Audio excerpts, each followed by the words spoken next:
Well, hello. Welcome back Hi. to the Castro Files. Hello. How you doing? I'm good. How are you? Doing great. Good. Awesome. Thank you guys so much for joining us. We're on a roll. We've got a couple of episodes coming out in the next week or two. Yep. Thank you guys so much for joining us again. We appreciate it. It's fun getting back into the Castro Files. I love these stories. Some of the creepiness of it, right? Yeah, And they're fun. I think the one that I have today hopefully will creep you out a I'm little excited. bit. It's a good story, but it really hang in there because it's really at the end that you're going to be like, what the hell is going on with this? So, all right, I'm going to jump in. I'm going to apologize in advance if I get a coughing fit. So just Allergies in Texas are trying to kill people. seriously right now. It's literally, a side note, we've both been sick for a while, chest colds and stuff like that. The doctor that I called when I was making a reservation, or a reservation for the doctor, an appointment, the nursing assistant or whomever answers the phone. The receptionist? Yes, that same You're person. having a lot of problems I know, with whatever. titles today. She goes, yes, Texas is trying to kill you. And I was like, perfect. That's awesome. Again, bear with us if you hear a little... throat clearing and coughing? Yeah, we'll be good, though. So, thanks again. All right, my story is from a creepypasta. Okay. My new neighbor might be Satan. Oh, my. Written by Maximilian Alexander. Okay. All right, you ready? Yeah. All right. For as far back as I can remember, my family has always lived in and around Innsbruck. This peaceful little suburb outside of Richmond has a lot of history and charm. With a population of less than 10,000, this is a place where you are only a degree or two of separation away from anyone else in town. That old adage rings true. Everyone knows everyone. My husband, our two adopted children, and myself lived in a 2-story colonial red brick with white trim. Okay. Having a well-manicured and maintained yard near Cox Road, one of the two main roads that went through the small slice of heaven. While it is rare for any homes to come up for sale, the family across the street from us moved due to work relocation and a higher salary. In this housing market and the desirable location that this is of a single-family home, far enough away from the crazy city, but close enough to be connected. Once the Marshes put their home up for sale, it sold in less than a week. Been there, done that. Right. In no time, a large moving truck pulled up and began filling the empty house, making it a home for the new owner. Mm-hmm.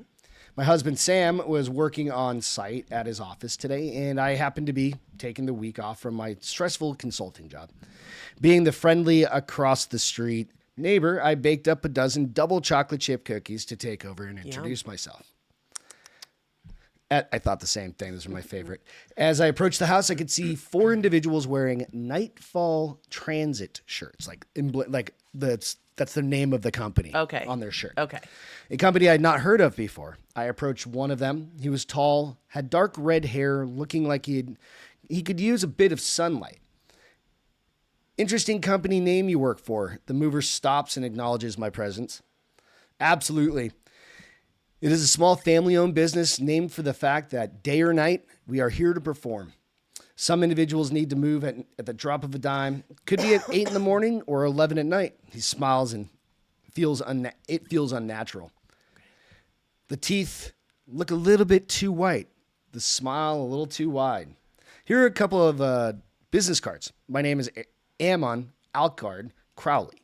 Bless you. Owner of Nightfall. If you ever need or require effective, fast, and easy moving solutions, reach out to us anytime, day or night. While the other 3 movers continued moving furniture and boxes from the back of the truck, Ammon locked eyes with me, reaching out a slender, long hand. His eyes rippled, looking to be deep crimson. Vampire. That couldn't be right, as it's not a natural color. What an odd color for contacts, I thought to myself as I reached out with my free hand and grasped his hand. It feels cold to the touch. Not too strange, it's a bit chilly out for a late winter afternoon. After letting go, I take the business cards and pocket them, feeling a bit uneasy. I quickly divert attention to the plate of cookies. Are the new owners here already? I wanted to take a moment and introduce myself and bring them a welcome gift. Eamon shakes his head. Unfortunately not. Mr. Mortimer Ashcroft has not yet arrived. though he did provide explicit permission and instruction to deliver and set up his belongings whether he was here or not. Eamon turns and starts making his way to the back of the truck so that he can get back to work. I'm sure that Mr. Ashcroft wouldn't be bothered if you were to just leave your gift on his kitchen counter. Yeah, okay, that sounds good. I think I'll just do just that. Thank you. I excused myself from the moving crew and walked up a few steps to the front door. I step inside and a certain indescribable heaviness sets on my shoulders. The air felt thick, dark even, considering the windows are wide open without any curtains set up yet. I can see the kitchen from across the front door, thanks to the open floor plan, and take a few steps across the living room. Feeling of being watched stops me in my tracks. There's no one in here, though. Eamon even telling me that the owner is not home. I look around, a dark, unlit hallway to one side, an open staircase on the other. A shift in movement in the corner of my eye catches my attention, and I look up to the upstairs landing, but nothing's there. Must have just been a shift in the light from a cloud crossing the sun or something. Makes sense. I shiver with a bit of paranoia and walk quickly into the kitchen, placing the plate of cookies down on the dark granite countertop on the kitchen island. Seeing a small pad of paper and a pen on the ornate mahogany dinner table about 10 feet away, I wrote a quick note with my name and phone number on it, welcoming the Ashcroft family to the neighborhood. I haphazardly placed the piece of paper on top of the saran wrap covered baked delights, and started to beeline towards the front door to make my exit. Two of the movers carried in an impressively large framed painting, making me pause to allow them for them to go past me. The artwork was impressive, to say the least. It looked to be quite old, with deep, dark hues of blue on the edges, with a portrait of a very charismatic male figure. I'm no history buff, but based on the styling of the subject, he looked to be a middle-aged man from the 1600s. Wow. Must be a family heirloom passed down through the generations, I thought to myself. Once the pathway was clear and the team of movers were busy at work hanging this huge painting, I stepped out the front door and quickly made my way across the street back to the safety of my own home. Dark gray clouds began to roll in, so I made myself a hot cup of black tea and got lost in some relaxation time. Getting distracted in my novel, I forgot entirely about the feeling of being watched and the strange ambiance that was inside the Ashcroft home across the street. Nested in my comfortable armchair by the stone fireplace, the kids got home from school first. Our daughters, Beth and Naomi, came into the family room where I was lost in my book, giving me a kiss on the cheek and excitedly filling me in on their school playground gossip. That's cute. By the time I was done hearing all of the drama about Jill's bloody nose and Mary being expelled from the circle because she also has a crush on Will that Jasmine already likes, my husband Sam pulled into the driveway, saved by the husband. Since it was Friday, Sam and I decided to order pizza from one of our family's favorite Italian restaurants, Mama Cucina. We had it delivered through DoorDash, and we all settled down in front of the television, decide on what movie to watch. That's friendly for an 11 and a 9-year-old. We settled on the newer Disney Pixar flick, Elemental. Okay. Shortly after opening credits displayed on the tube, and the movie got started, I was alerted that the unhealthy but delicious pizza had arrived by the chime of our doorbell. I volunteered to retrieve the dinner for a movie, tossing the throw blanket covering my legs to the side and hightailed it to the front door. I opened the door and retrieved a box from the delivery driver, thanking them and began closing the door. Before I could latch the door, I closed. A flash of dull red caught my attention. I looked past the dasher, making their way back to their car, and noticed that the moving truck was gone. And now a midnight black Rolls-Royce Phantom was parked in the driveway. And an odd, deep red glow was spilling from the house. This is what I was picturing from that. Something like this. Yeah. Kind of like a deep red, Yeah. right? Kind of creepy, Yep. evil. That's a sequential, scary house right there. I stared for a minute, seeing if my eyes would adjust to the inside, trying to understand what was happening. I decided it was best to mind my own business. I mean, maybe they just like disco lights in there. Closing the door and taking dinner into the family room to watch a movie. After the movie ended and the kids retired to their rooms for the night, Sam and I got to have some quality time to ourselves. He filled me in on this big project that his boss assigned to him, new potential client that would bring a bunch of dollars to the firm. His boss had alluded that if Sam was successful in wrangling that client, that it would lead to promotion and possibly a raise. Okay. He finished up getting changed into his pajamas, and he says, "How was your day, Theo? Have you ever seen our new neighbors yet?" I shook my head. My smile melted into a more stoic look. "No, I haven't. I baked a tray of cookies and took it over, hoping to meet them, but they weren't there yet. The mover said that the last name is Ashcroft. I left a plate of cookies and a note welcoming them to the neighborhood. Looks like they have arrived since. When the pizza arrived here, I noticed the car parked outside in the driveway and some lights inside the house. Maybe we can catch them tomorrow. Hopefully they're nice. Maybe they have some kids Naomi and Beth can play with. As if they need some more," Sam said, grinned widely, his sarcastic nature always peeking through. "Exactly what we need, Sam. More kids coming in and out of our house, emptying our pantry and making messes." I started to chuckle a bit, getting under the comforter and making myself cozy. We got settled into bed and I turned off the lights. Before closing my eyes, I noticed that the soft red glow I'd noticed coming from the windows across the street was bleeding into our room. I stretched out my legs, laid on my side, and closed my eyes, falling into a deep sleep. I opened my eyes suddenly and sat up with a feeling of dread and panic. A flashing of light followed by a rumble of thunder quickly illuminated the bedroom. I noticed Sam was not in bed, just me. With my senses heightened, I sat up and listened, trying to allow time for my eyes to adjust to the dark. A chilling breeze drafts across my back, followed by the sound of muffled crying. "Sam?" I called out. "Are you all right?" The bedroom door creaks open, a dull red glow pushing from the hallway. I slipped my feet into my slippers and wrapped my fleece robe around myself to counteract the freezing air that had invaded our home. I hear a quiet sobbing turning into borderline wailing. Wow. I walk to the doorway, peek my head out, looking both left and right down the hallway corridor. "Sam, where are you? What's wrong?" To me, it looks like as though the hallway stretches out and the dim crimson illumination only began being bright enough for me to see about 20 or 30 feet ahead, then pitch darkness.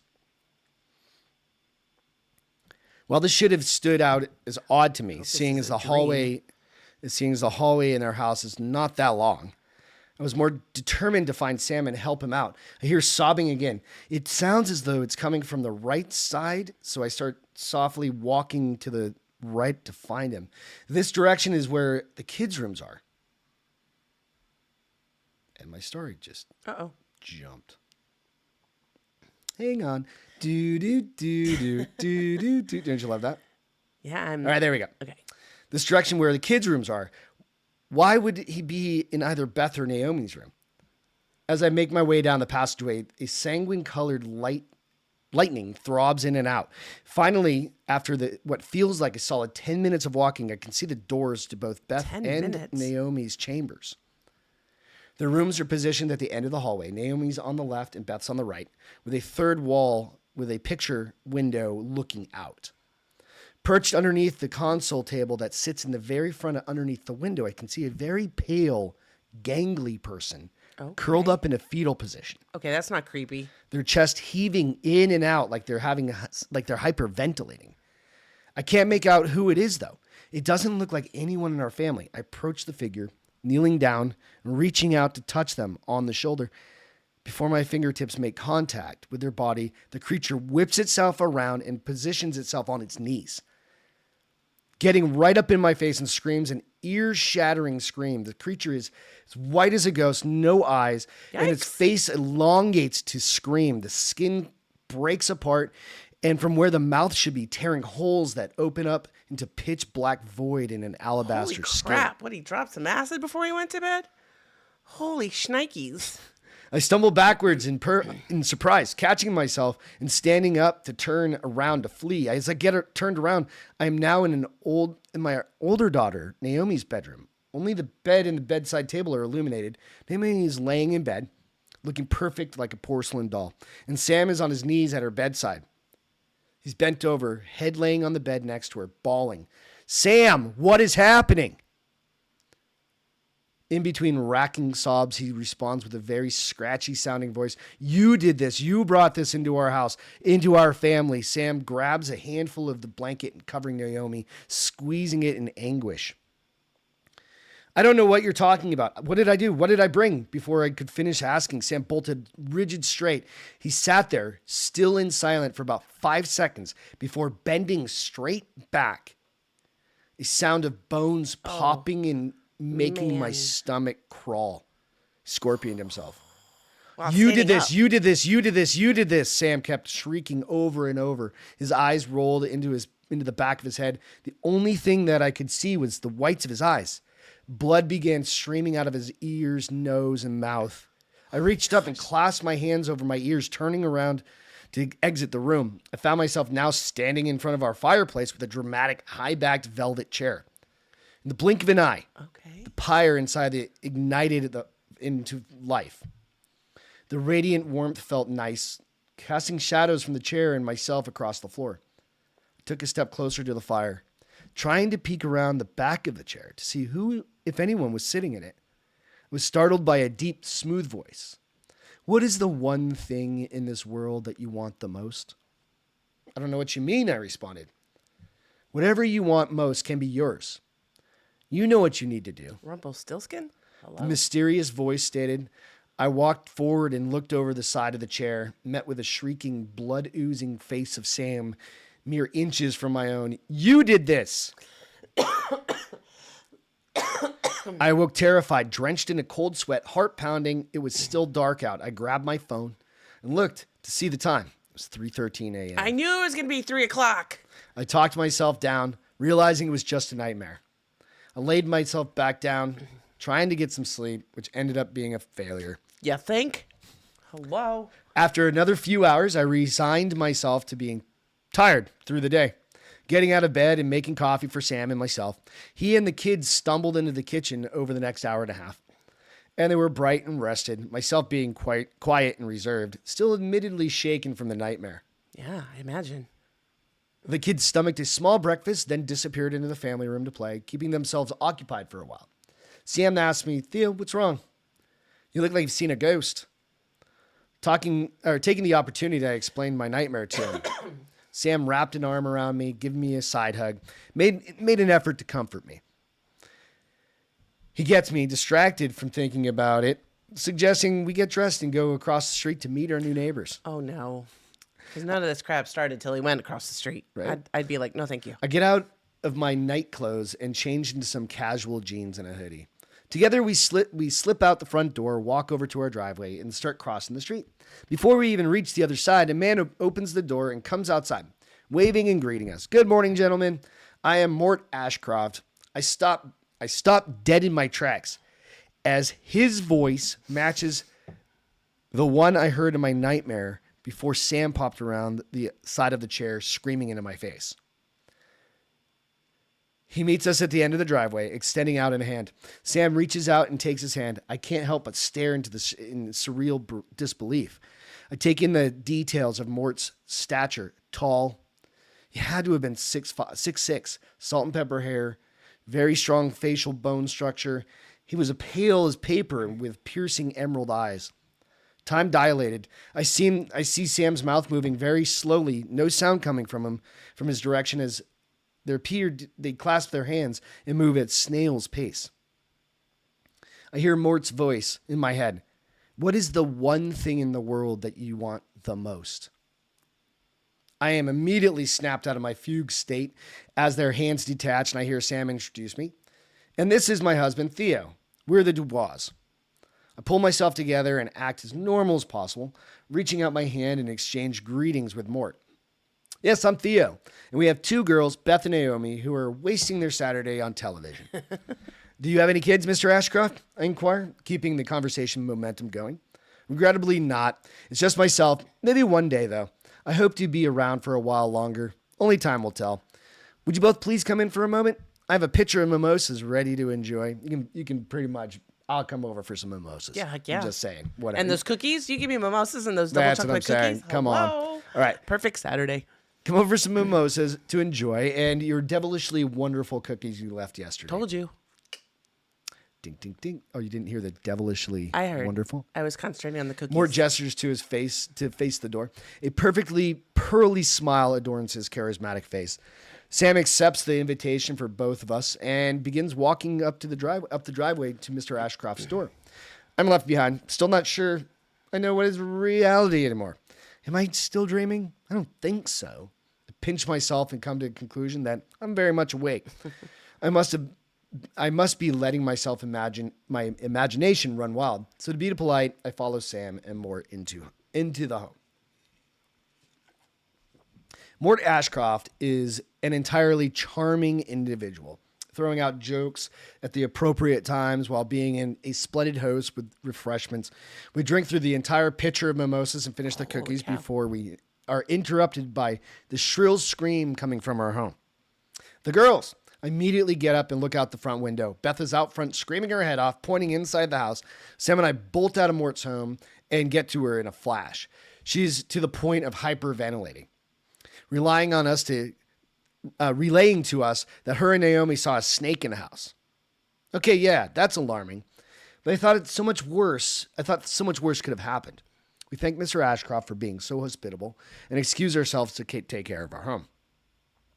He heads back to his own house, waving courteously as he enters his home and closes the front door. Sam and I go into our home, find, catch, and remove the snake into the yard. Oh, Strange enough that it's in the middle of the cold winter. that there's just yeah. But weirder things have happened, I suppose. Not really. Yeah, I'm just saying. The rest of the day went fairly routine for a Saturday. Naomi got into a fight with Beth because Beth had taken Naomi's hairbrush. Sam made a succulent roast, which I had to tease him about it for being dry. The kids went to their rooms and to talk and to text their friends about the woes of weekend homework. Nighttime came, slumber took over the neighborhood. I'm awakened to the familiar sounding voice. You can have your deepest desire for a small cost. My eyes popped open. I immediately recognized that I was not in my head, and I was not in our bed. Okay. I was laying on the floor in the living room in front of the couch. I sit up, looking for the source of the voice that awakened me. It sounded too real. My rattled brain taking a moment to realize that I'm not in bed, where I fell asleep. I heard the sound of glass breaking, making me stand up quickly. I noticed in my rigid position the symbol that I was laying on, a flash of lightning illuminating the living room.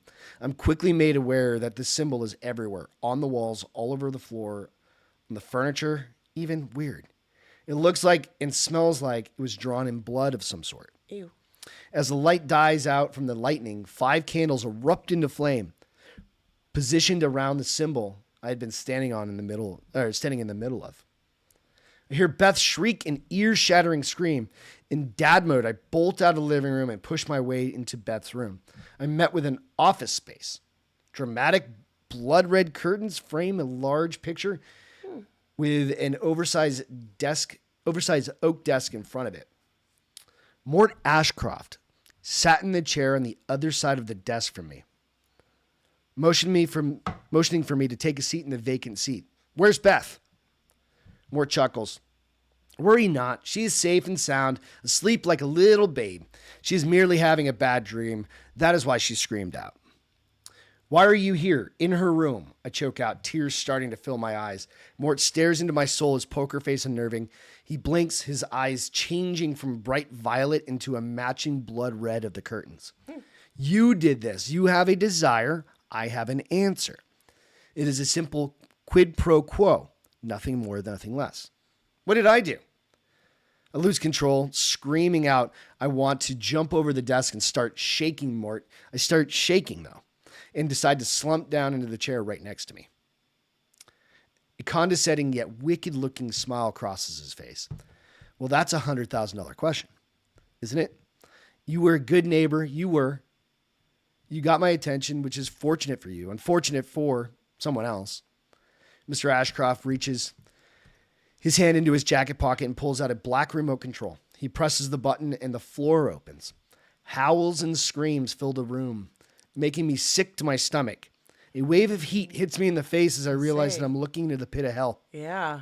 Flames lick up into the air from the pit. I am able to make out tortured faces in the flames. I can even start hearing individual pleas for help. You're dying, Mr. Dubois. You know it, but haven't told anyone in your family yet. You're afraid that this is where you will end up, which I do say the chances are looking mighty good. Yikes. So many skeletons in your closet. He snaps his fingers. The hole closes, and the ground closes up, and the sound of the earth, like a sound of an earthquake. I know what you want already. You just need to ask for it. I feel a hand on my shoulder, turning my head. I'm shaking to see that Beth's standing there. Her eyes are missing, mouth sewn shut, and her chest is hollow cavity with ribs cracked open and spread out. Boils and blisters cover her skin, and half of her hair is singed off. My goodness. I wake up. In reality, I'm standing in Naomi's room. Right at the side of her bed, my nose starts to bleed. I could feel the warm moisture dripping down my face and soaking the front of my pajamas. I collapse and everything blacks out. I wake up again. In a hospital, Sam is half asleep in the chair beside me. I groan as I try to move. I definitely must have bruised something as my body is sore. Sam realizes that I'm alert, so he stands up, comes over to the bed, and gives me a big hug. What were you doing in Naomi's room at 3 a.m, Theo?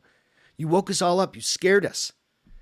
I told him that I must have started sleepwalking, that I came into her room and then immediately collapsed. I apologized profusely, not wanting to scare him or my family.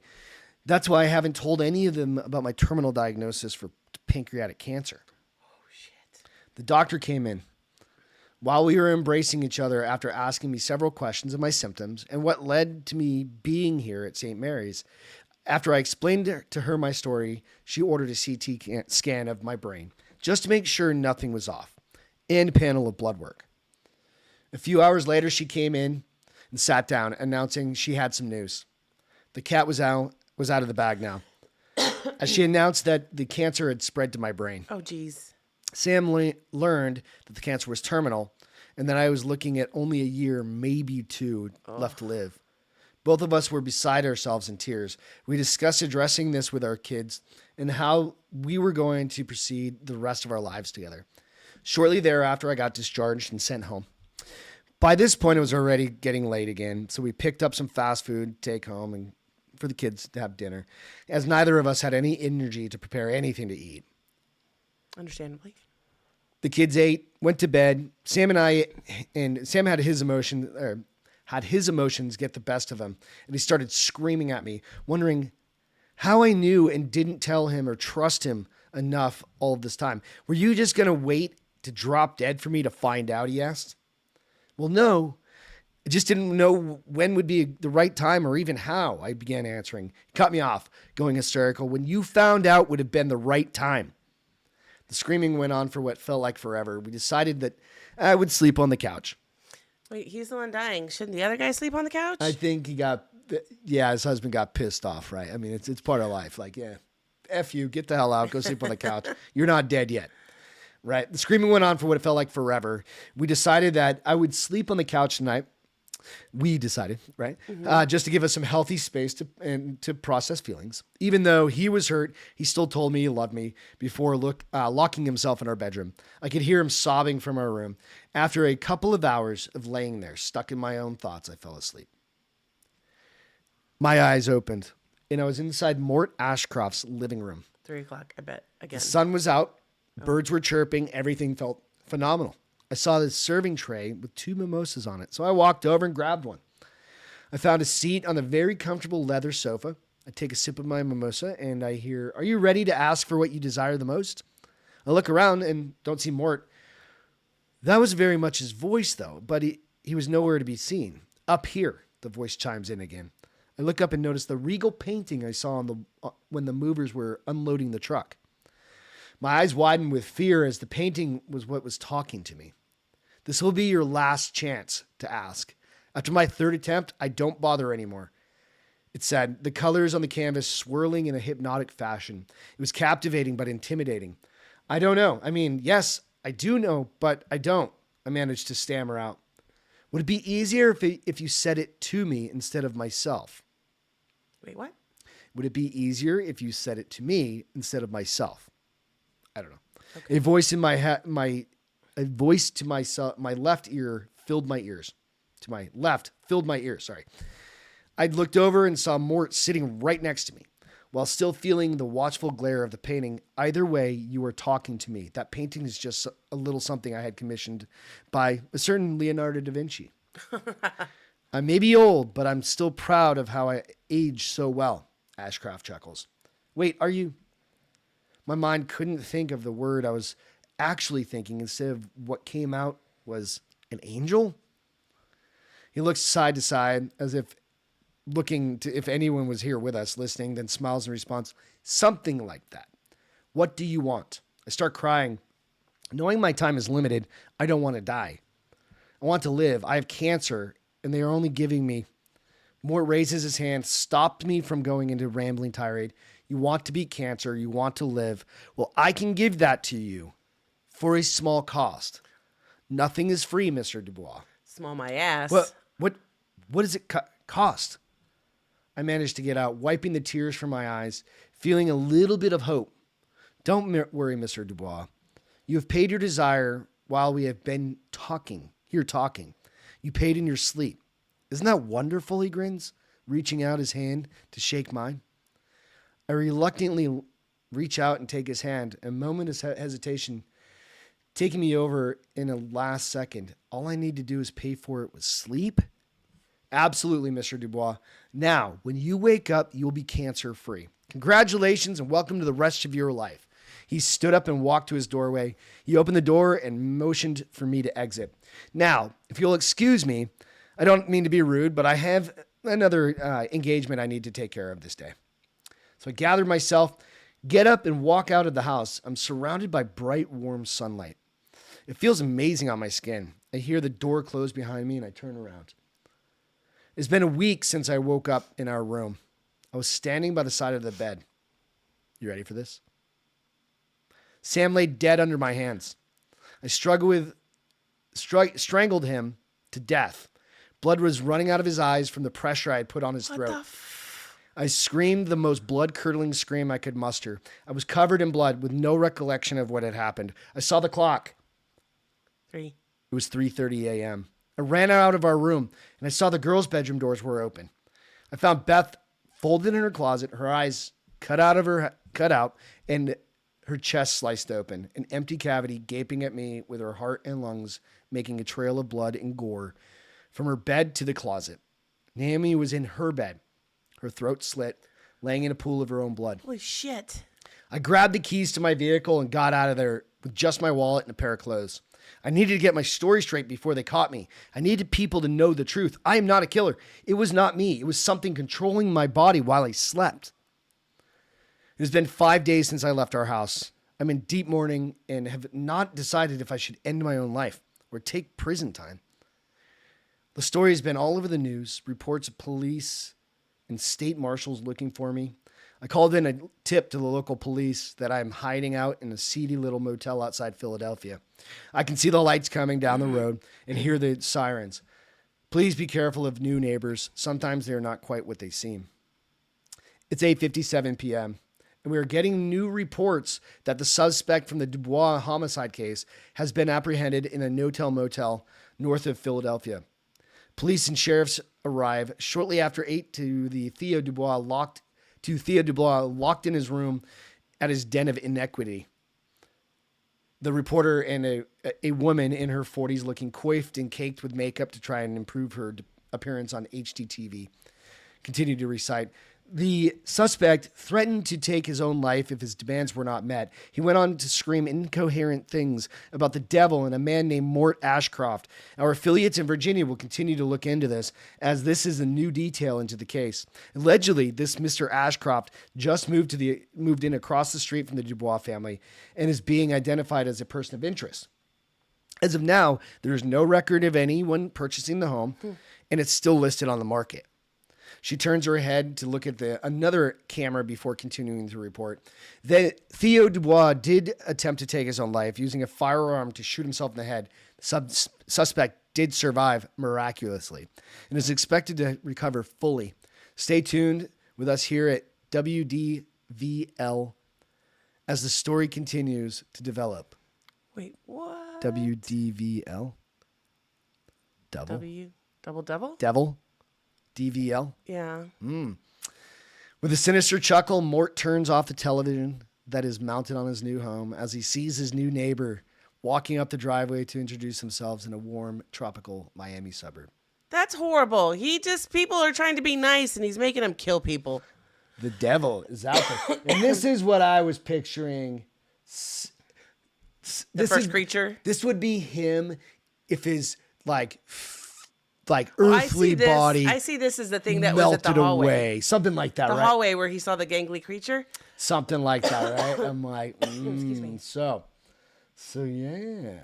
And then I imagine him being as handsome as the guy that plays the devil on that Fox show. Oh, whoa. I know which one. Yeah, I can't Can't remember. think of the name of the show, Yeah. but yeah, very handsome, very debonair. Debonair. Born in the 16 or whatever movie. I don't- But he's the devil. I don't understand why he did that to him. Because he's the devil. I know, but all Got he did was cancer. take him cookies. He was quite kind. The devil comes in many different... So when he said Ways, I you guess. do it in your sleep, he just required him to kill his family? He was doing it while he was That's talking what I'm saying. to him. His return in payment Was 3 souls. That's horrible. Isn't that gnarly? I don't like that story. It was sad. Not really. I liked it, but Oh, it's angry. it's angry. It's angry. Yeah. Urgh. Like when I don't like the end of a movie, angry. It was a good story though. You liked it? Yeah. All right, good. Yeah, I hope you guys liked that one. It was a little longer, but go out, check out the Castro Files out on iTunes and Spotify. Give us a review if you don't mind. If you're It's gonna be- listening to this, go ahead. It's going to be on Under the Bar is Open with Beth and Greg. That's where we post all of our other shows as well, but you can find these out there. And then If you were listening along on Spotify or a iBean or one of those, you can see the pictures. iBean? I mean, what is it? What? iTunes. No, yes, iTunes. What's the other- Podbean? Podbean and Nobody- iTunes.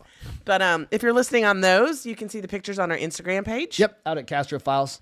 Yep. So go and take a look Go there. check out that too. Trying not to cough. That's okay. I know. It's Texas is trying to kill us. We talked about that. All right. Thank you so much. We will catch you next time. Bye, Have guys. a great one. See ya.